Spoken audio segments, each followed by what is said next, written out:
Salama mugabo. Salama. Amakuru. Amakuru ni meza cyane. Sha uratwemeje kabisa. Kabisa ni Imana mu Rwanda tugomba kuzishyigikira. Bro, none se ni wowe ubikora cyangwa ubigenza gute? Ni ngiye rwose kuko ibisaba kwiga hanyuma ukabikora. Umaze nk'igihe kingana gute ubyiga se buri? Hamaze nk'umwaka umwe nziga. Umwaka? Ukaba uri kuri rwego? Yego komana yanjye. Ndifuza kugera no ku rundi rwego rurenze. None se wigira hehe wo? Hangira kenshi na kenshi na mu master ndabona kuko nkunda kwigira kuri telefone cyane. Yego. Ukoresha telefone ukabyiga ukabifata cyane rwose. Ugiye kuri internet?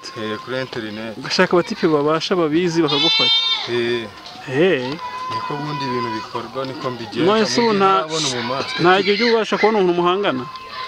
Rimwe na rimwe baraboneka tugakora gusa nyine mbona mfite Imana irenze icyo ugomba kuzashaka umuntu ufasha. Sara umuca mu gihugu kubita akakwemeza? Barahari. Uvugisha ukuri? Barahari ariko ntabwo aba ari ibintu bya cyane ariko baba hari abize nyine. Ubuse niba atari banga ufite imyaka ingahe wowe? Mfite imyaka 19. 19? Yego. Ndakuvuga mu buzima busanzwe ukunda siporo? Cyane rwose nicyo acrobacy nicyo kintu niyumvamo kandi ndanagikora. Ni nacyo cyonyine uzi se? Ntago bindi byabora ku ruhande twatumana twatuna hatori kini yo yadanje nyine. Iyo niziyoboye. Niziyoboye. Ubusabana impano yawe yakira bati? Ari ibintu bitungura abantu kenshi na kenshi kuzi siporo dukora nyine zikunda kubamo ibintu by'impanuka. Ariko nyine abantu babumva ko bitabaho gukoresha n'amagini. Karitse se ubu ntibagutinya bakwita nk'umuntu wananiranye ntabwo byabura ariko nyine uko umuntu akuzi n'ukuntu kubona ntabwo yabikwitirira ibyo bintu ariko ntabwo wabura abantu babikwitirira. Yego. Ukoresha iki kugira ngo ufite igituza kingana gutyo ku myaka 10 n'ingahe? Ni akahomuwoka wuti dupompaje n'izi siporo ntabwo wakora izi siporo ngo unanirwe kubigira. Yego.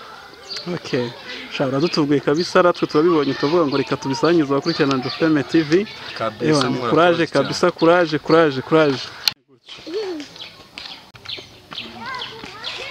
Burya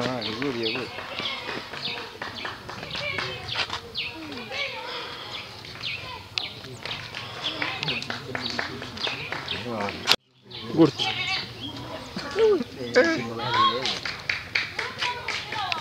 Uyu ni umubiri. kabisa. Nishatse urawukwedura washaka ukawubyimbya washaka ukaworoshya. Kabisa. Ubu nubango wakoze icyo bita umubiri. Bro ubahe kabisa. Hanyuma niki wasaba abantu rero bagukurikiye? Icyo nasaba abantu ni support, dukwiye gufashanya abanyarwanda, tugatezanya imbere. Icyo nabasaba rero ni ukujya kuri social media zanjye bakankurikirana. Zitwa ngo iki? Account zanjye bazita Smith Acroboy cyangwa Rwanda Fix Talent. Aho hose wahadusanga kabisa tukabana. Telefone yawe 079 24 57 63 kabisa ndabakunda cyane. Mugire impano kaze mu Rwanda. Yes. Ngo kwita amazina nyakuri ni yo gushimwa Habakuki ariko ayo nkoresha ku social media ni Smith Acroboy. Smith Acroboy. Yes.